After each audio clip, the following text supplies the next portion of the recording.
Yeah, all right. So, as Darren mentioned, this paper was supposed to be delivered earlier this summer in Cambridge, in Trinity College, no less, in George Herbert's alma mater, which was my a dream come true. But then COVID hit, and that has been postponed to next year. It will be less polished today than it would have been, than I imagine it would have been at Cambridge. That's not any reflection on you all. It's a reflection on my personal life the last week or so with moving and everything, as well as a certain level of comfort that I feel here that I would not have been feeling in the middle of a bunch of George Herbert experts. So brief history on the project.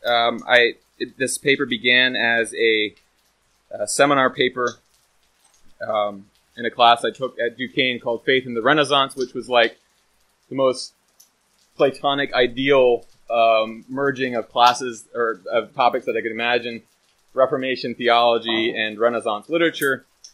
My taste for George Herbert has been an acquired taste. I would not have, until writing this paper and embarking on this project, I would not have considered him one of my favorites. I always felt like he was maybe a bit too in control of what was happening. But I have since, of course, after spending hours and hours of time with him, have come to really appreciate not only his poetic ability, but his theological commitments as well. So that's how the paper started. I gave a version of the paper at Faith Builders, so apologies for those of you who'll be hearing some repeated material. And also realize I feel a little bit apologetic. So far, we've been hearing huge theoretical ideas, and now I'm narrowing us in on a very, very narrow conversation that has a lot of kind of background to it. I'm hoping to keep most of that essential, and then toward the end move toward close reading, which should be a little bit more applicable broadly. But then I also, since giving it at Faith Builders, I revised and dramatically expanded the paper, and it ended up being my final paper for my master's project. It wasn't a thesis per se, but it was like a final, kind of a non-credit final project for graduation, where I really just lay more of the groundwork and do more work specifically on Lancelot Andrewes, which is the most original piece of what I'll be sharing today. I debated over method of delivery, but it feels like enough of a kind of a structured argument. I've spent enough time on it that I feel like I will most likely be sticking to reading it as a kind of conference paper and give some meta commentary along the way. So, academic wrangling over George Herbert's confessional identity has focused extensively on which side of the Reformed Catholic split his theology ultimately lands. While most scholars agree that Herbert's position in the Church of England enables him to pursue something of a middle way between the extremes of Geneva and Rome, fixating on this middleness perpetuates a polarity that overlooks the more ancient theological traditions that were available to him. And this paper builds on and responds to recent scholarship that has sought to transcend this Reformed Catholic polarity by locating Herbert in the more ancient mystical tradition of the Byzantine patristics. In particular, the paper considers Herbert's poetry in light of the doctrine of deification, or theosis, an idea closely associated with Byzantine mystical theology that identifies the ultimate goal of salvation as union with God. In scriptural terms, all right, do this.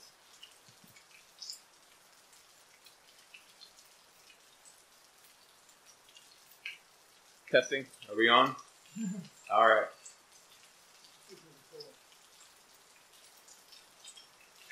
An idea closely associated with Byzantine mystical theology that identifies the ultimate goal of salvation as union with God. In scriptural terms, and this is from 2 Peter 1:4, becoming partakers of the divine nature. Recent scholarship interested in Herbert's mystical theology typically associates him with the apophatic mysticism of the enigmatic 5th or 6th century Christian Neoplatonist Dionysius the Areopagite, or more pejoratively, pseudo-Dionysius. The association is understandable, as Dionysius originates the term mystical theology in his short apophatic treatise of the same name. Dionysian mystical theology later became an integral part of the English mystical tradition itself, primarily through the influence of an anonymous 14th century apophatic text, The Cloud of Unknowing. It is reasonable, then, to assume that a highly educated person like Herbert would have been quite familiar with apophatic theology in general, and Dionysius in particular. Scholars, however, tend to underappreciate the varieties of mystical theology available to Herbert within his own historical and ecclesial context. Dionysian negative theology certainly shaped the tradition of patristic mystical theology received by Herbert and his contemporaries, but the apophatic way is not the only or even the most enduring feature of this mystical theology. In this paper, I draw attention to the ways in which the patristic doctrine of deification was already active within the 17th century Church of England, primarily through the sermons and influence of Anglican divine Lancelot Andrewes, and I argue that deification in Herbert's poetry suggests Andrewes' influence more than it does the direct influence of Dionysian apophatic theology. And I will try to describe some of these terms. After outlining a brief history of deification in the patristic tradition in relation to Andrewes' articulation of the doctrine, I demonstrate how Herbert works out the doctrine in a number of his poems, paying particular attention to how his poetics call into question more apophatic readings of his mystical sensibilities. Ultimately, my project attempts to situate Herbert's spirituality in a tradition of mystical theology that is organically connected to the Byzantine patristics, yet deeply rooted in the particular concerns, values, and impulses of this early 17th century Church of England. So the earliest Christian model of deification has its origins in Paul's language of, quote, participatory union with Christ, being in Christ and having Christ in us. But deification as a specialized theological category emerged from the synthesis of Platonic metaphysics and Christian doctrine that characterizes much of patristic theology. The Platonic problem of human relationship with the divine necessitated the idea of deification. If humanity and God, being and beyond being, are separated by an ontological and epistemological gap, how can humans know the divine except to become, in some sense, divine themselves? Origen was the first patristic writer to apply 2 Peter 1:4 and its language of partaking of the divine nature to a model of deification by participation. The language of active participation enabled Origen to talk about humans being divinized, becoming gods, while also ensuring that the essential natures of God and human, creator and creature, maintained their integrity and did not collapse or become confused. And here I'm getting into some of the bigger philosophical discussions that were talked about earlier, especially post-structuralism. And there is actually a stream of post-structuralism that is very interested in apophatic negative theology. And I won't get into that there, but it is there if anybody's interested. The Christian becomes divine by participation in Christ, who is divine in essence. In the same way that later formulations of Christological dogma spoke of Christ's single nature as a hypostatic union of two distinct natures, human and divine, so deification maintains the essential categories of humanity and divinity. In becoming gods, humans do not become something other than human. As contemporary scholar of patristics Andrew Louth puts it, deification is not a transformation into something other than human, or a transcending of what it means to be human, but the fulfillment of what it means to be human. In deification, as with the incarnation of Christ the God-man, the distinct substances of divine and human interpenetrate and unite without being mixed or confused. The operation is fundamentally mysterious, beyond the limits of discursive reason, and knowable only by submission and participation. The connection between deification and incarnation is not incidental. From its earliest iterations, deification was essentially connected to the incarnation, the event of the divine word becoming human flesh. In fact, until Dionysius' technical definition of theosis in the late 5th or 6th century, the doctrine is perhaps best summarized in the oft-repeated patristic exchange formula concerning the incarnation. God became man so that man could become God. And this is, if you read the patristics, this is throughout their writings. It's just kind of in the water. This axiomatic relationship between divine enfleshment and human divinization is stated in different forms throughout patristic writings, but perhaps nowhere more forcefully or succinctly than in Athanasius, who writes in his treatise on the Incarnation, quote, "The Word of God himself assumed humanity that we might become God."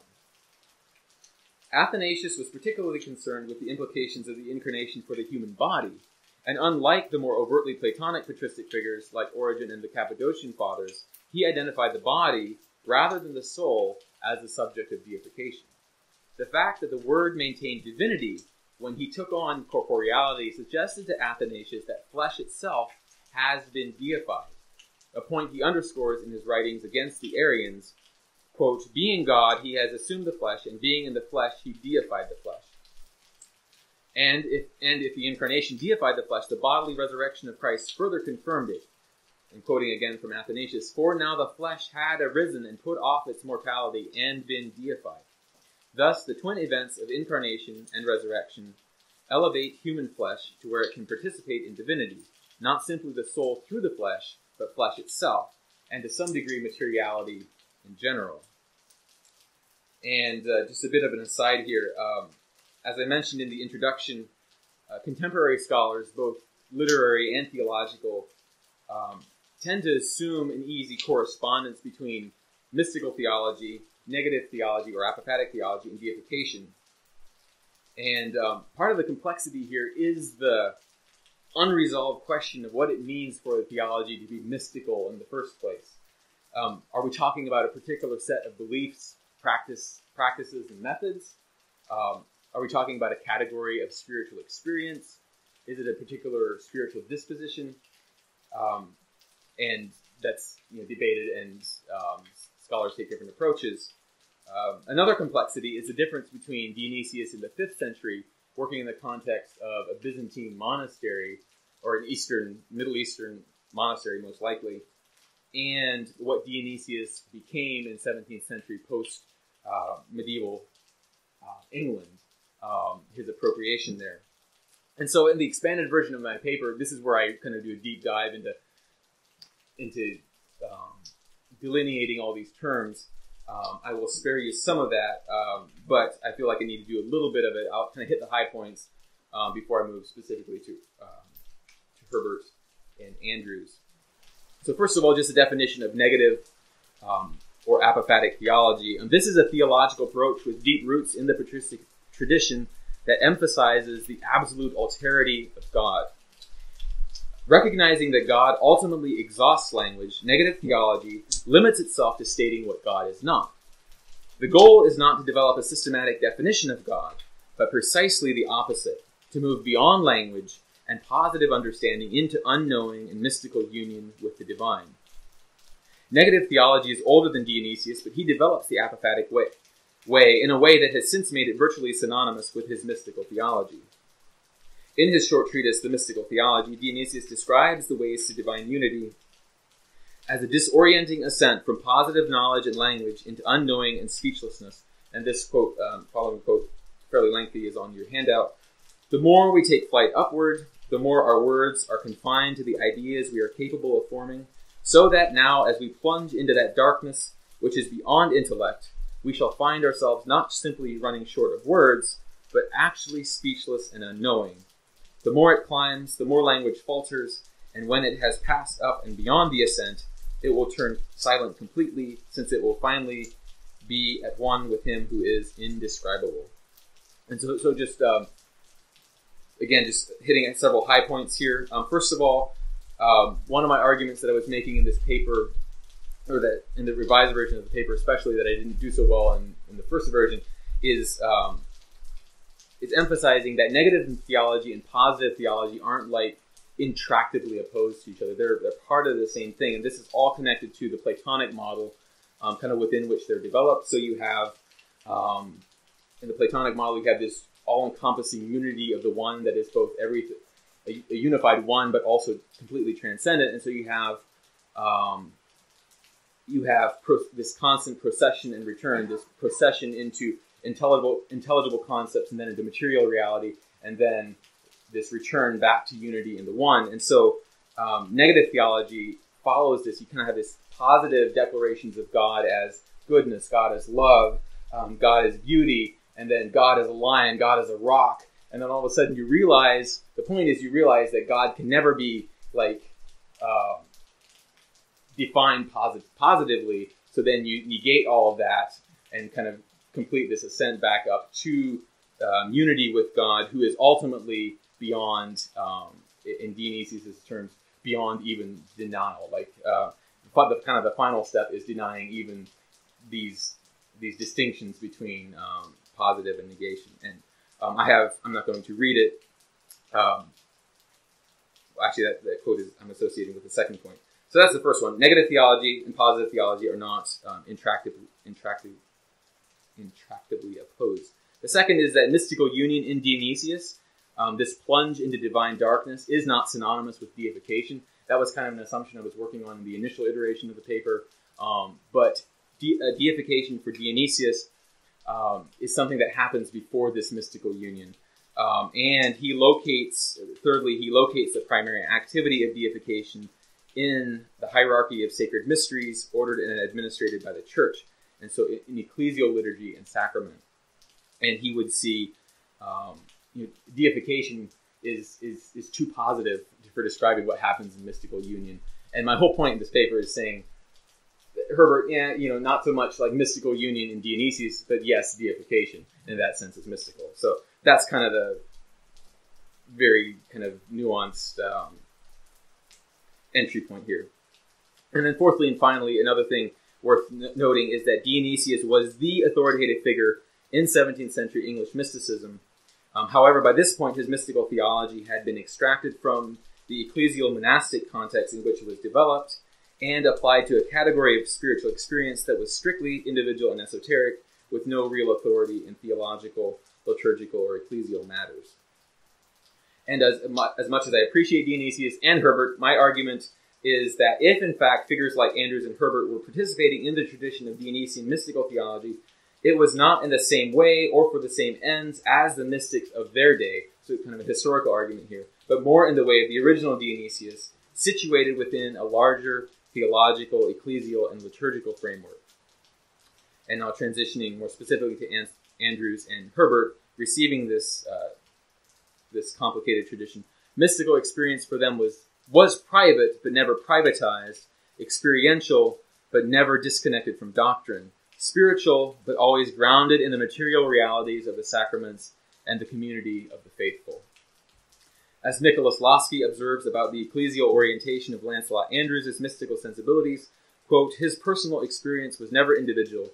He did not shut himself up in a cell so as to cut himself off from others and seek a relationship with God for himself alone. His whole conduct was, on the contrary, ecclesial. His personal prayer was always a prayer in the church, that is to say, in communion at once with his contemporaries and with the witnesses to the apostolic faith of all times. And Herbert similarly locates his intensely personal spiritual experiences within the material historical context of the British Church, its doctrines, its liturgies, its sacraments, and even its architecture, as indicated by the governing structural motif of the temple, which is his main collection of work. It's literary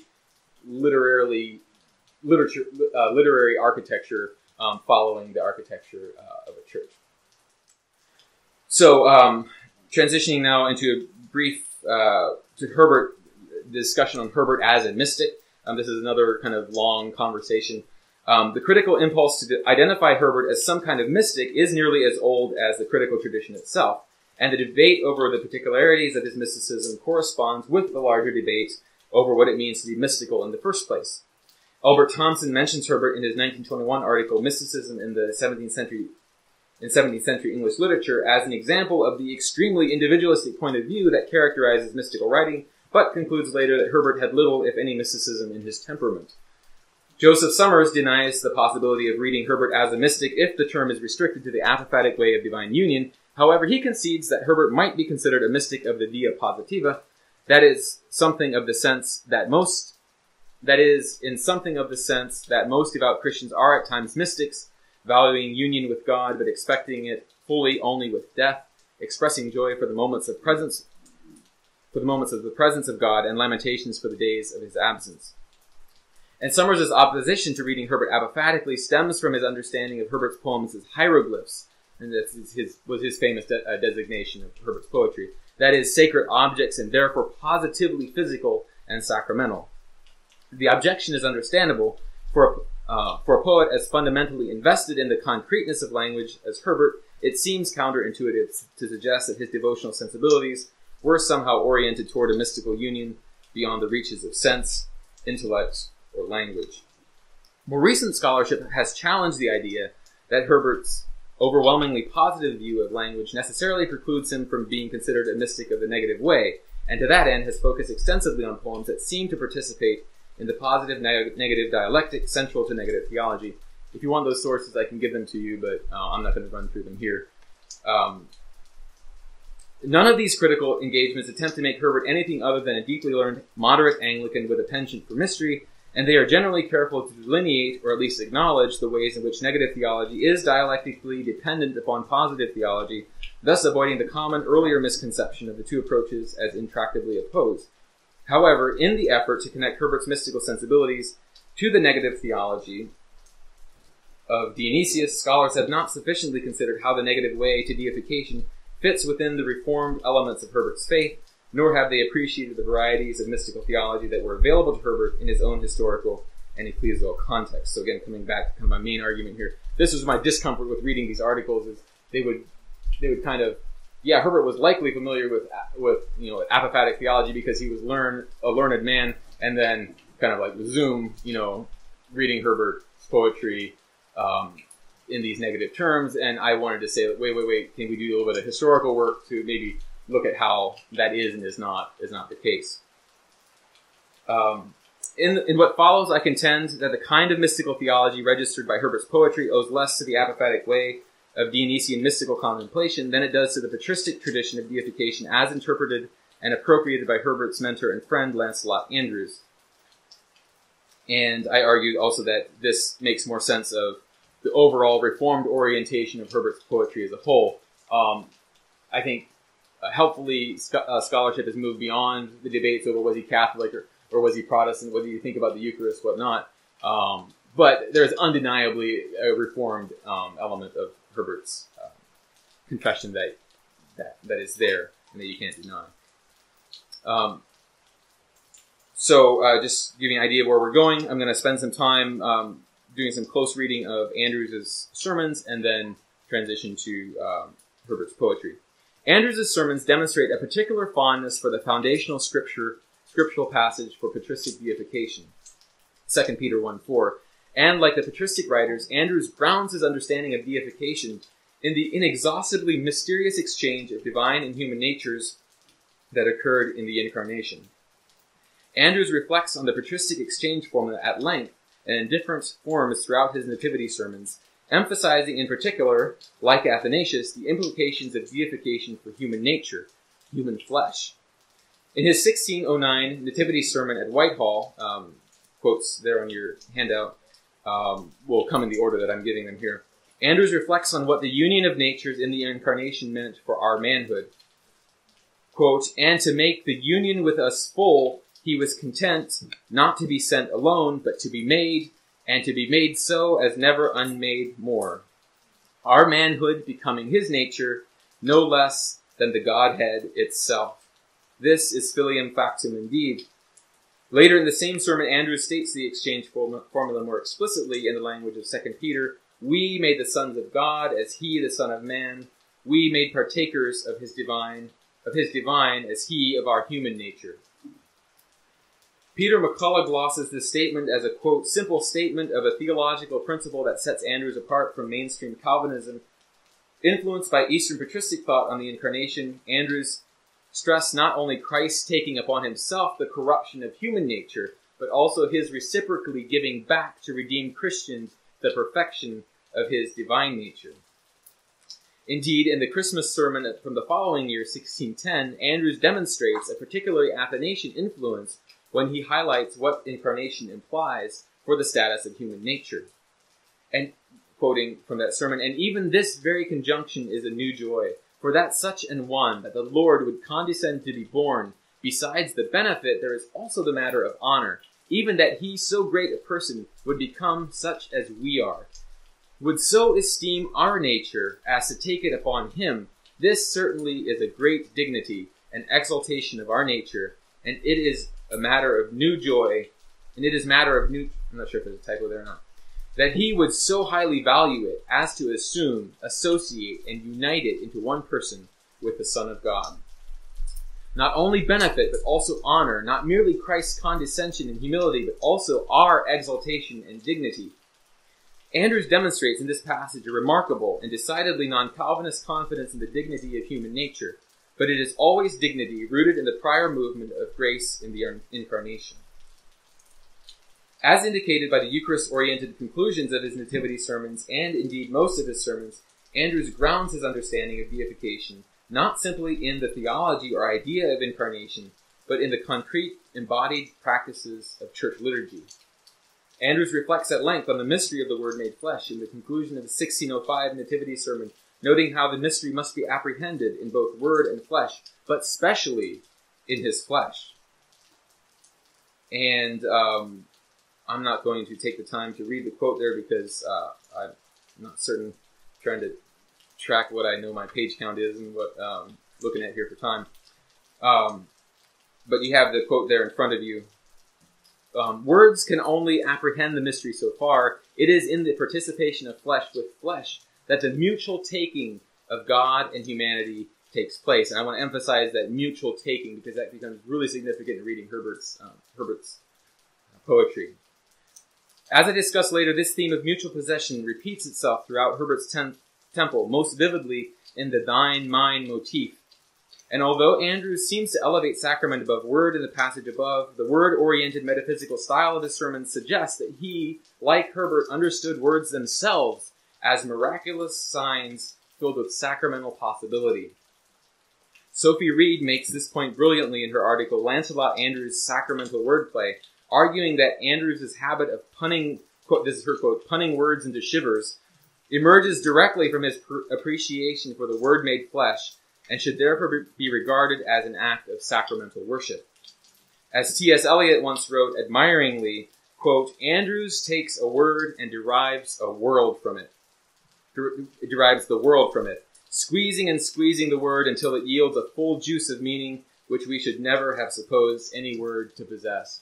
And if you take any of Andrews' sermons, and he does this, and he's punning all the time, just takes a word and just like Eliot says, just squeezes it and uses it in ways that are completely not like semantically possible, but like still there, and it opens new ways of thinking about words and concepts that way. And it's not just, of course, he's being the Renaissance era smart guy, but it's deeper than that. It's not just it's play, but it's also serious. It's serious play. Andrews' sermonic use of Scripture, rigorously intellectual yet always contemplative and reverential, speaks to his appreciation for mystery and to the ethos of the theological moment he and Herbert participated in and helped craft.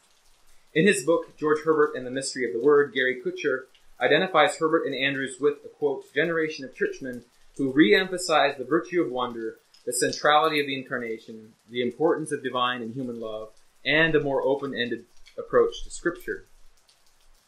Kutcher also notes Andrews' deep concern with the eclipse of mystery in English Protestant thought, which he saw as working against lived faith and spiritual formation.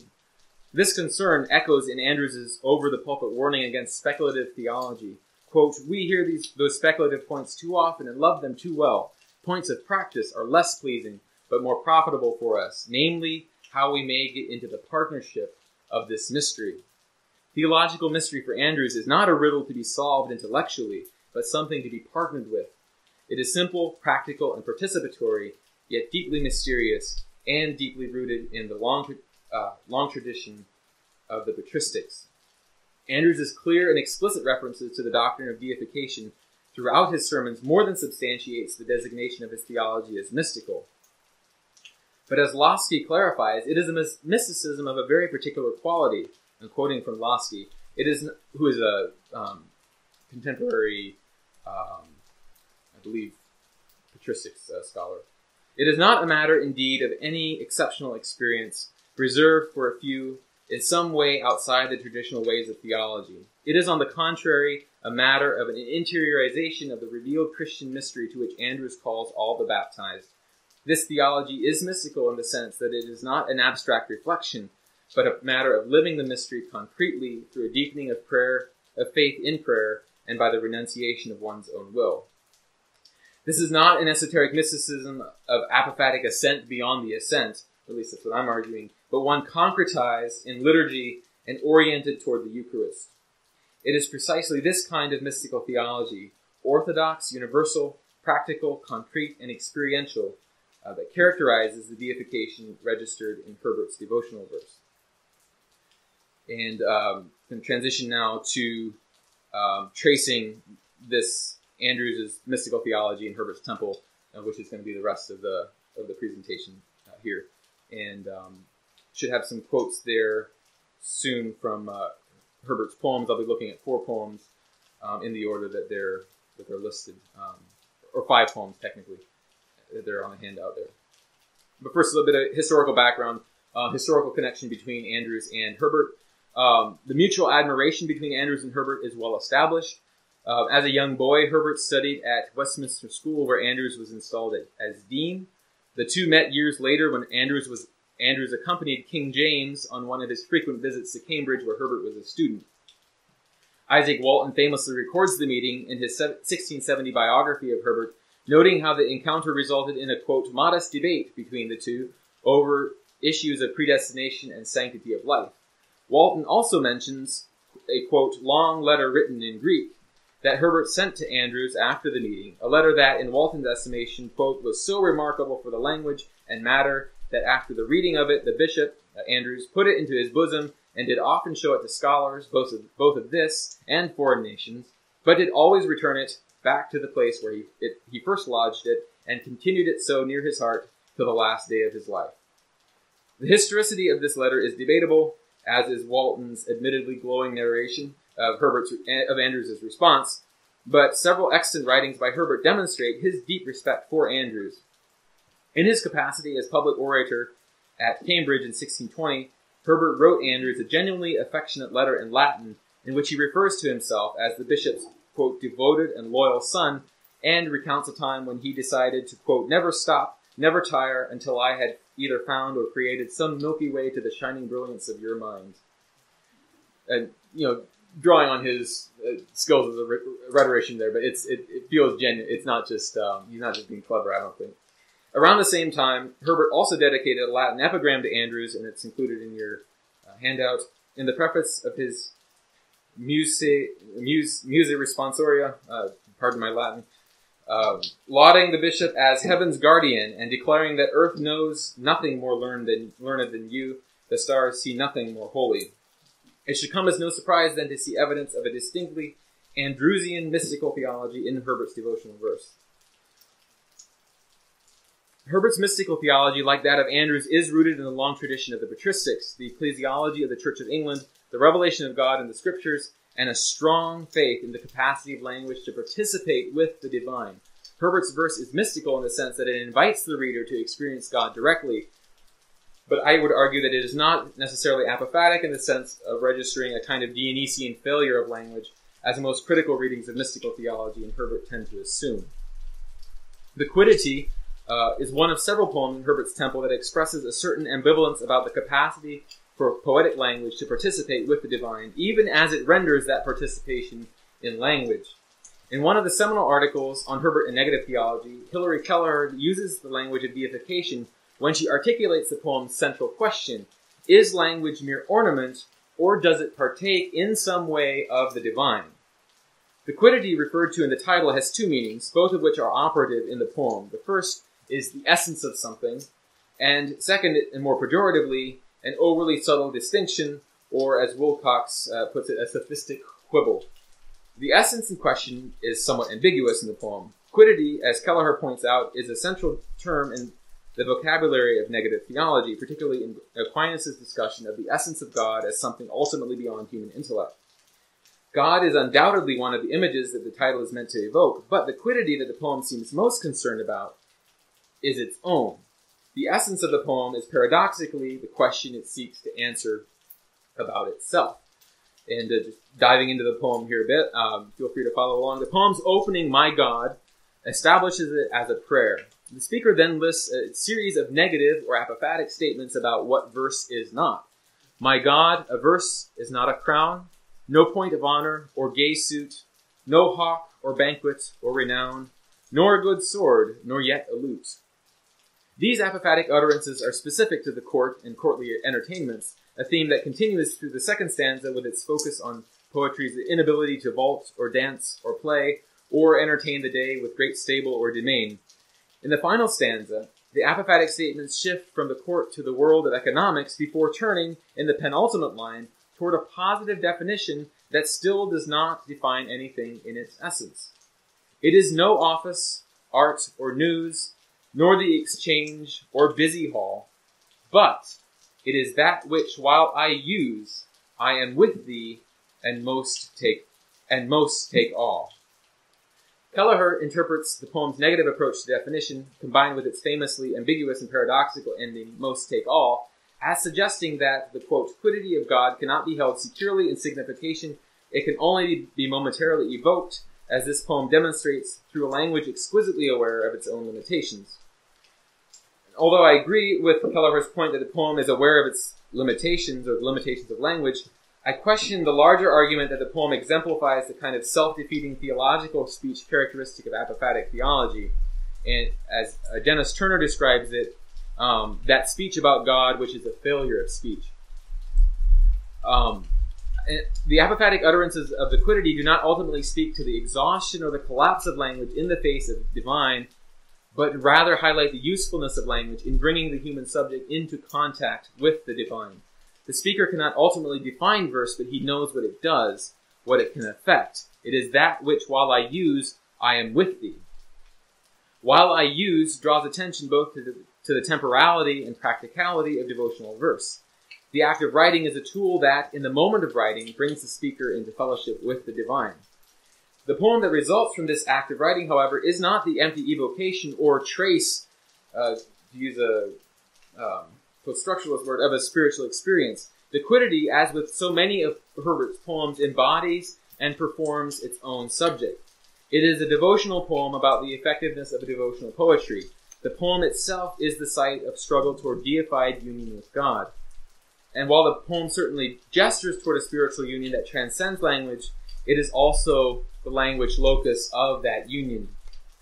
The last, and this is how I'm kind of getting to that conclusion, the last line of the quiddity is also a prime example of how Herbert uses language, particularly linguistic ambiguities and paradoxes, to construct the spiritual realities his poems pray for and struggle toward. In this case, the reality of union with God, or deification. Much of the commentary on the final line focuses on the ambiguity of, quote, "most take all," and most scholars agree that the line refers to a card game in which the winner takes all, and that in the context of the poem, the most refers simultaneously to God, who wins all of the speaker, and to the speaker who, in being won by God, wins all, like all there is to win. The interpenetration of God in the speaker, however, begins in the preceding clause, "I am with thee." Until this point in the poem, the I and thou have been relatively stable. The speaker is addressing God in prayer, so the I and thee of "I am with thee" most obviously refers to the speaker and God, respectively. But prayer is never a monologue, especially in the more mystical traditions, and it is at this point in the poem that God begins to speak as a kind of divine echo of the speaker's words. And if Herbert actually explicitly uses, in another poem, the image of an echo from heaven where he speaks something and the answer from heaven is like the last syllable of the echo coming back from heaven. So like this kind of interpenetration of his voice and God's voice coming back. So like this idea of using the echo is not, I don't think it's just something I'm reading onto it. As Hannah Block notes, the statement "I am with thee" recalls the oft-repeated words of comfort that God speaks in the scriptures when he appears to his people. The construction "I am" in itself carries resonances of God's famous self-designation to Moses, "I am that I am," a revelation that follows immediately after God's promise to, quote, "be with Moses." Read in this way, The I am with thee of the final line is not simply spoken by the speaker, but also heard as a divine echo, confirming the presence of God and beginning the dynamic interpenetration of God and speaker that ultimately culminates in the mutual taking, to borrow Andrews's vocabulary, of most take all. This is the moment of deification, and poetry is the means to that moment, both the writing of it and its substantive description on the page. The mutual exchange implied by most take all, God winning the speaker winning God, is only one of the ways in which Herbert figures justification by faith as an integral part of the process of deification.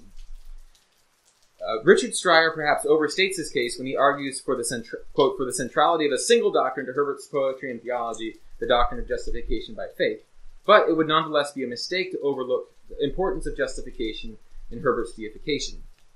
As J. Todd Billings writes about Calvin in his article on Calvinist deification, Herbert does not think of, quote, full humanity as essentially independent or autonomous from divinity, but the two must be thought together in a manner of interpenetration.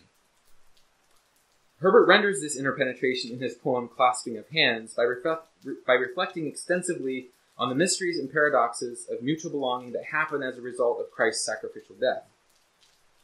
The poem opens in the mode of prayerful address and then proceeds to explore with almost dizzying focus what William Nestrick has identified as the central rhetorical topos of Herbert's poetry, the, quote, elemental combination of mine and thine. And so I'll read the first stanza. Lord, thou art mine, and I am thine. If mine I am, and thine much more than I or ought or can be mine. Yet to be thine doth me restore, so that again I now am mine, and with advantage mine the more. Since this being mine brings with it thine, and thou with me dost thee restore. If I without thee would be mine, I neither should be mine nor thine. It's not my intention to explicate comprehensively, and I don't even know that I could, the tightly packed logical and semantic nuances of this opening stanza, but simply to note how Herbert draws the reader into the mystery by posing the mystery as a logical problem to solve.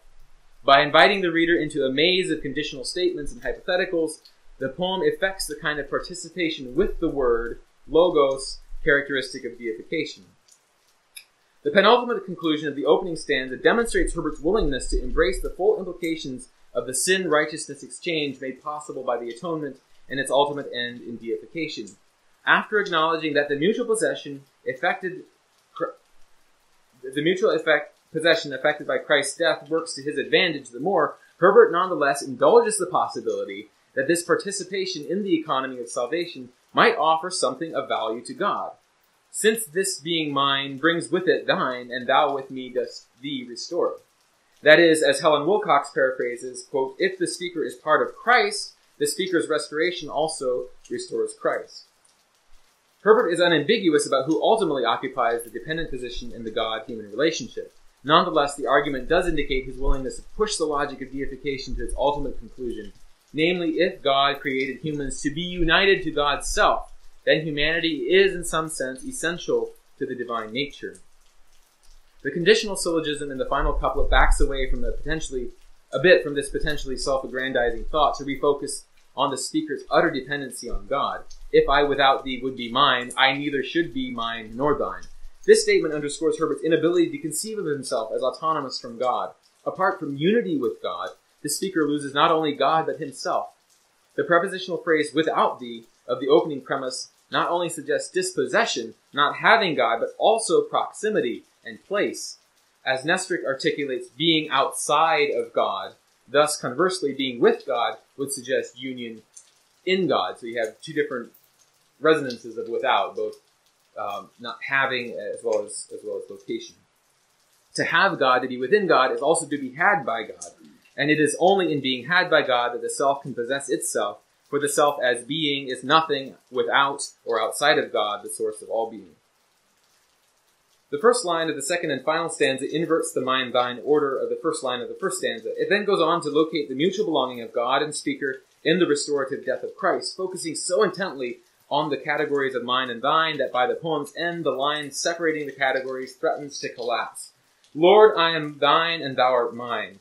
So mine thou art, that something more I may presume thee mine than thine.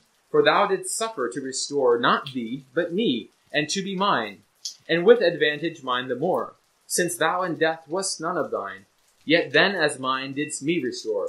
O be mine still make me thine, or rather, make no thine and mine.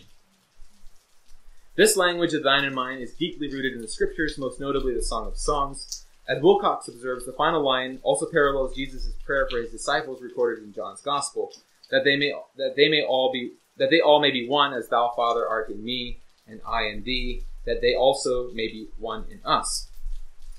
And you can see this language earlier in Jesus' discourse in John. I pray for them, for they are thine, all mine are thine, and thine are mine, and I am glorified in them. That Jesus prays this immediately before his passion further situates the poem's mystical union with the divine in proximity to the atonement and in the language of the scriptures and Reformed soteriology more broadly. The mystery of divine union in clasping of hands certainly gestures toward a mystical union that happens or could happen beyond language. Indeed, Herbert's concluding plea for a collapse of difference could even suggest a kind of Dionysian attempt to transcend discursive knowledge, which is characterized by difference, and enter the cloud of unknowing beyond language. Nonetheless, in the process of engaging the problem, entering into it, participating, and even playing with it, Herbert once again demonstrates that the answer to the problem is already embedded within the material structure of the problem. By playing relentlessly with the visual, auditory, and semantic relationships between thine and mine, Herbert compels the reader to enter the incarnational mystery of language. Heaven and earth intersect in the dazzling paradoxes and riddling premises. God and man unite in the harmonic and morphological interpenetration of thine and mine. Thus the poem begins to achieve in itself, in the materiality of its own poetic surface, the prayed-for collapse of categories between mine and thine. The poetic sign for Herbert is, as Kimberly Johnson puts it, quote, a sight of substantiality and consequence. Herbert's famous and extensively explicated hieroglyph poem, The Altar, unites with remarkable clarity the idea of the sign as substance and the topos of thine and mine. That the poem introduces the reader to the church section of the temple, its central and most substantial part, indicates the centrality of the ideas to Herbert's poetic architecture and speaks to the ecclesial and Eucharistic orientation of his poetics as a whole. The altar literally rests on the foundation of thine and mine. A broken altar, Lord, thy servant rears, made of a heart and cemented with tears, whose parts are as thy hand did frame. No workman's tool hath touched the same. A heart alone is such a stone, as nothing but thy power doth cut. Wherefore each part of my hard heart meets in this frame to praise thy name. That if I chance to hold my peace, these stones to praise thee may not cease. O let thy blessed sacrifice be mine, and sanctify this altar to be thine. As numerous critics have pointed out, the central paradox of this poem is the interplay of divine and human agencies, both the spiritual agency of the speaker and the creative agency of the poet. On the one hand, Herbert cedes spiritual responsibility, emphasizing that only God can cut his hard heart and frame the parts into an altar for Christ's sacrifice. However, the fact that he later offers the altar to be thine belies this abdication of spiritual agency and suggests that even in his self-surrender, Herbert asserts some kind of authority over his hard heart. One cannot give what does not belong to oneself. The explicit artifice of the poem further undermines any attempt on the part of the poet to escape responsibility for his creation, perhaps to avoid the charge of idolatry. I'm not certain. Critics have debated this. The meticulous arrangement of individual words, letters, and spaces gesture toward a decidedly human, creative act. Even the shape of the poem is something of a paradox, at once a passive platform for divine action, an altar, and the most biblical image of self-effacement and surrender, and, to look at it another way, a self-referential letter I. Without diminishing the genuine complexity of this self-abnegating and self-referential poetic artifact, I would like to suggest that when read in the light of the doctrine of deification, the altar is not, as Stanley Fish would have it, a, quote, self-consuming artifact, but a concrete site of divine and human interaction. Interaction in the most literal sense of between movement. By simultaneously surrendering his creative and spiritual agency to God while drawing attention to the constructed quality of the poem, Herbert implies in The Altar what he states explicitly in the Quiddity, that the creative act of poetry participates in some mysterious way with the divine nature. The altar, then, does not merely symbolize the framing of the broken heart by God. Rather, it enacts and enfleshes divine activity within its own poetic activity, and in this incarnation elevates and deifies human action, a movement that has its corollary in the original incarnation where, quote, God became man so that man could become God. Although the speaker's desire for sanctification is apparently deferred, in the sense that it ends in prayer, the poem suggests by virtue of its material existence that partaking of the divine nature has already taken place to some extent. The deification of the speaker is cemented into the poetic surface. Herbert's poetic speech, far from being a failure of language, finds its fullest expression of God in words. This is not to say that apophatic readings of Herbert are entirely wrong or misguided, but to suggest that their emphasis on negation and mystical ascent beyond materiality and language is somewhat misplaced. In her book, Made Flesh, Sacrament and Poetics in Post-Reformation England, Kimberly Johnson argues convincingly that a signature trait of Herbert's poetics is the quote, consistency with which he foregrounds the sign as a site of substantiality and consequence, resulting in poetry that is, quote, radically invested in promoting its own surface, asserting the sign as such, as an object.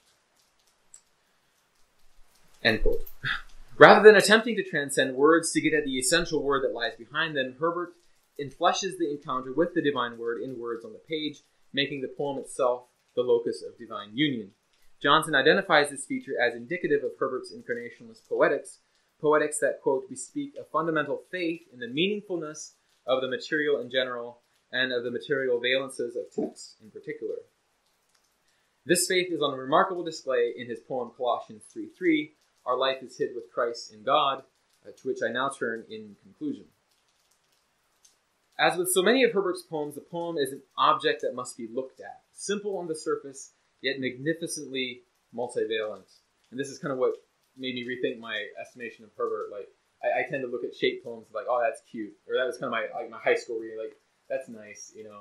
If I would see somebody doing it now, I'd, you know, kind of maybe snicker a bit at the sentimentality. But typically, what's happening with Herbert, it's not just, there's more going on than just the shape. Like the actual, the way the letters are moving and the images are moving and being constructed, it's actually it's speeding. It's much deeper than just the surface. But I'm also arguing that the surface is important as well. So I'm going to read this poem, and if you notice the words italicized, it makes like an acrostic down across the poem as well. So starting from the top, my words and thoughts do both express this notion that life hath with the sun a double motion. The first is straight, and our diurnal friend, the other hid, and doth obliquely bend. One life is wrapped in flesh, and tends to earth, the other winds towards him, whose happy birth taught me to live here so, that still one eye should aim and shoot at that which is on high, quitting with daily labor all my pleasure, to gain at harvest an eternal treasure. And the acrostic reads, my life is hid in him that is my treasure. The central conceit of the poem is the correspondence between the double motion of the sun, its daily east to west movement, and its more elliptical annual movement from west to east, the double motion of Christ's death and resurrection as the Son of God, and the double motion of human life, as well as death and resurrection. So like three double motions going on. Like the sun's daily movement, like the sun's daily movement, the most apparent motion of life is the physical life, wrapped in flesh that tends to earth and death. The hid motion of life, the one we cannot see because it takes place over a much longer period of time, is the movement of the soul that quote, doth obliquely bend toward God. The text of the poem enacts this double movement in the winding left to right motion of the lines, and the italicized paraphrase of Colossians 3:3 contained within it that moves across the poem in a direct downward motion. My life is hid with him, in him that is my treasure.